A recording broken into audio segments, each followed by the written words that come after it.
The In Conversation podcast series with author Nigel Beckles. Welcome to the podcast. Get ready for takeoff. Welcome to a special In Conversation Time Tunnel episode. My guest is veteran reggae singer, very well known for his very silky vocals, Mr. Mike Anthony.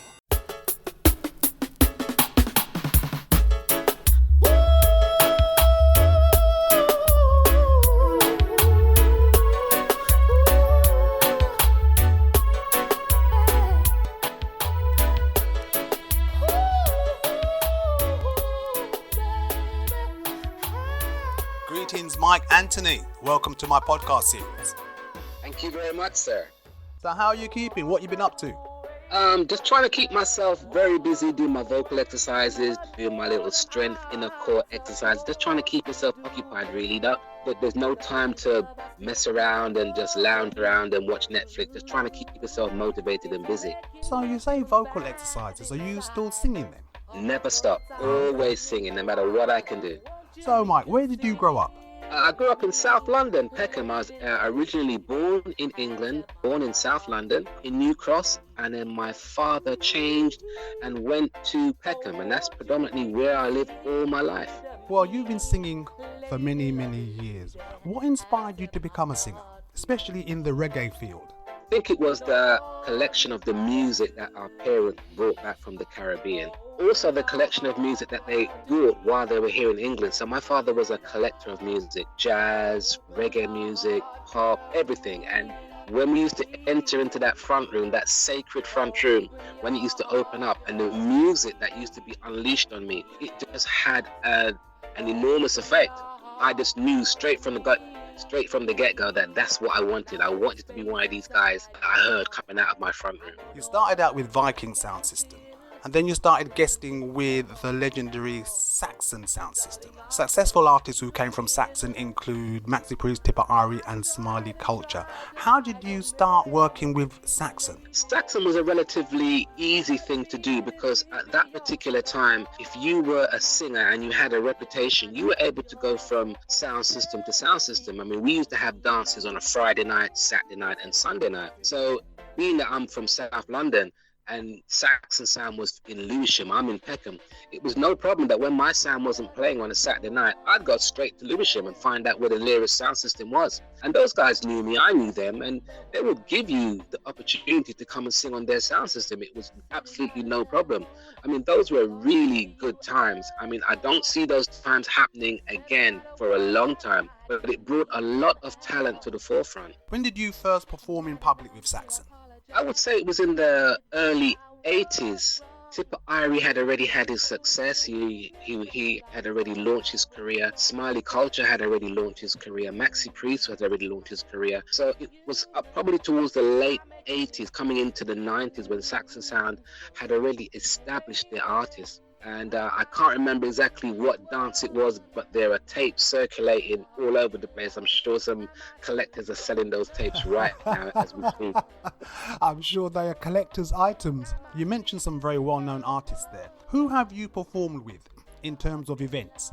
I would say there's probably nobody in this country who was prolific at that time, up and coming at that time, that I would say we, as a collective, because I consider myself as part of the reggae industry, that we haven't performed. We've all performed with each other. And whether these were local grown artists or they were international artists, the list, it just goes on and on, from Maxi to Tipper to Smiley to whoever they are. I mean, international artists, I could go on and on and on with Beres Hammond, Delroy Wilson, Josie Wales. It just goes on and on and on. And even international American artists like Jodeci, the list just goes on. Because your career starts off as a support act before you become an established artist yourself.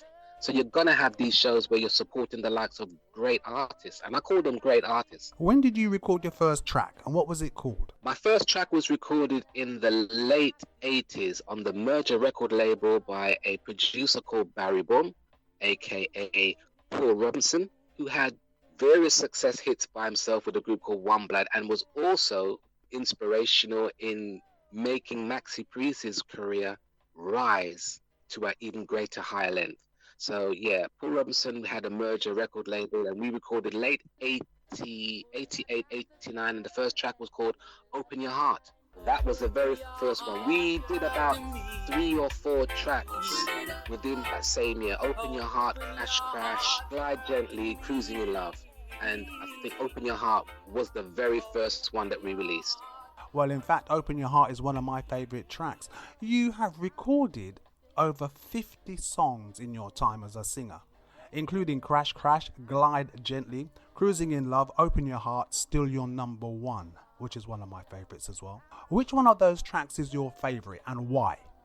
I think when people say to me over 50 tracks, I did some research for myself, and there's more than 50, there's more than 60, more than 70, more than 100. There are tracks that haven't even been listed. But when it comes to singing, I've learned never to have a favourite. I put them in categories of which one gave me the most enjoyment singing and which one gave me the most difficulty singing. And that's how I kind of rate them. So all of them I love. And there are some that I really enjoyed singing more than others. I think when it came to actually recording, Still Your Number One, Open Your Heart, and Sexy Eyes really remain a good memory for me of occasions when you go into the studio and everything just comes together. You don't have to worry whatsoever. Your mind's focused, your vocals are on point. Red light, you record. There's no double take, it's just all done in one take. So those kind of stand out for me. And I can't even put them in a position to say, well, which one comes first. So all of them. Well, you mentioned Sexy Eyes. Isn't that a cover version? Dr. Hook. Ah, you see, I do know a little bit about music myself, Mike. I know that, I know. So, you've covered soul tracks in your singing career. How do you choose a particular soul track to cover into reggae? My way of doing a cover version is I look at all cover versions as just stories. Many artists will cover exactly the same song, but can you tell that story in your own way? And a song will just reach out to you. It will just come from nowhere. You'll listen to this song and it's been done and done and done by so many people. But for some reason, the song is just reaching out to you in a particular way that you think to yourself, you know what? I could really do something with this song and take it to a different level. And that's what you set out to do, to tell the story, but tell the story your way. So when it came to doing certain tracks, they just talked to me. I didn't even have to worry. A certain song would just be there. The producer would say, look, I kind of hear your voice on this. And you begin to hear yourself singing the song. And that's kind of how it is with me. Never the most popular song. It could be the most obscurest of songs, but the song has to reach out, gravitate with me, that I can say, you know what, I'm going to take this story and I think I can do something with it. Well, back in 1991, you topped the reggae charts for quite a long time with your cover version of David Ruffin's Walk Away From Love. Why did you pick that particular one? That was a challenge. That was a challenge from my sound system. They said to me that over the years, so many artists have covered this song. We don't think you can do it. Well, the worst thing you can ever say to me, is that I can't do something. Because if you tell me that I can't do something, I'm going to do it. Yeah. That's the worst thing you can ever say to me, is to give me a direct challenge like that. I set about listening to the song. And within every aspect of music, there are spaces. And these little spaces allow you to move. So I listened to the song, I listened to the rhythm, and I saw that there was a lot of space for me to move. And everything just came together. I think the inspiration of knowing that they set me a challenge, what I had been through, my musical career and my development and my life, just all came together. And it just accumulated in that particular song, which now goes on to define me as an artist. There's no place I can go without singing this song. Well, you certainly done that song justice, I have to say. Thank you very much.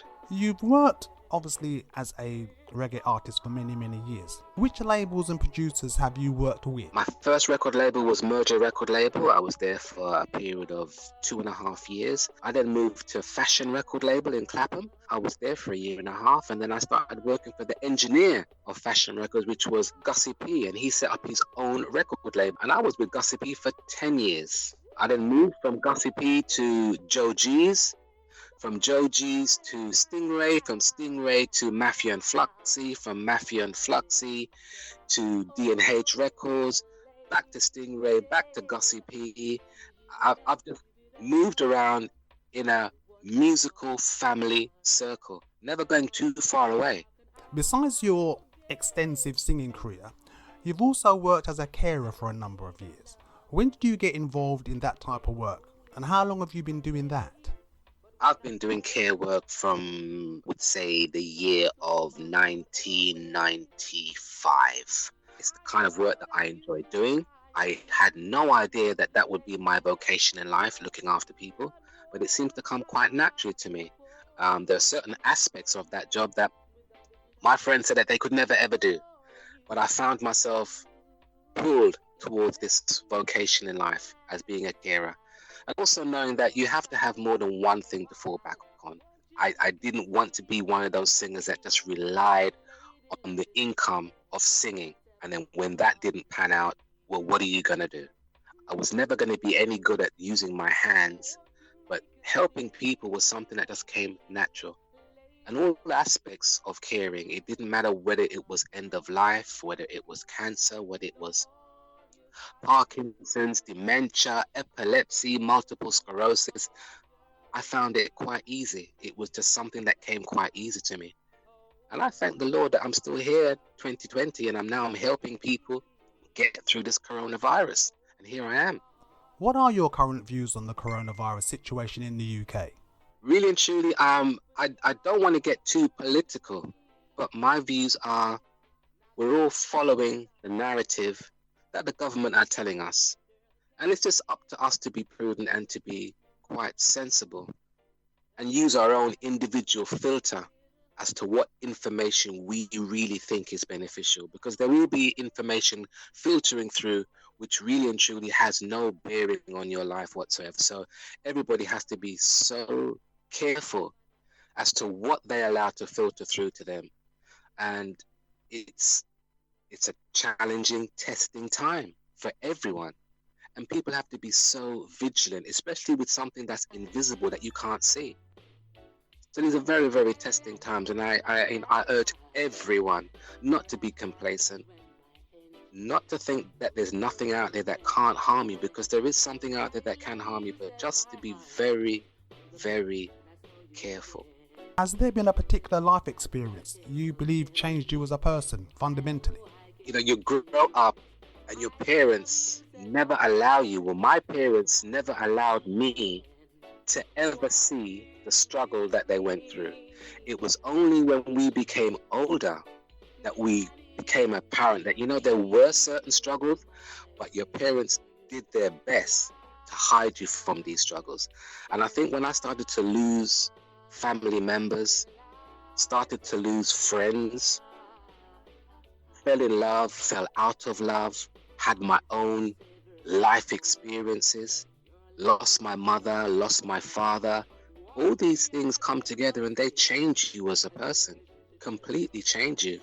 As well as growing up in England and having to face certain prejudices against you, which you never even asked for. So all these things come together to change you. It changed my views, it changed my voice, it changed the way I write songs, it changed the way I perform songs. So Mike, what are your plans for the future? What is on your bucket list? My bucket list is to be there in front of everyone. I'm not going to stop until everybody knows who Mike Anthony is. I've only just touched the surface. Imagine after all these years, we're in 2020. Women that used to come to my concerts have had children and they are now listening to Mike Anthony. So I'm not going to stop until Mike Anthony has reached the potential audience that he's supposed to reach, because I don't believe I've reached the audience that I'm supposed to reach yet. There are many more concerts to do, many more records to sing, many more experiences for me to share with the public. So it just goes on and on. But one thing people can be assured of, I don't plan on stopping just yet. Well, that's very good to hear. How can people contact you? They can contact me via Facebook. I'm always contacted via Facebook. Certain social media platforms I don't really trust, but Facebook is one of them where they can reach out to me. If they need to contact me any other way, Facebook is the one to come to. Veteran reggae artist Mike Anthony, thank you very much for your time. Thank you very much for allowing me to express myself.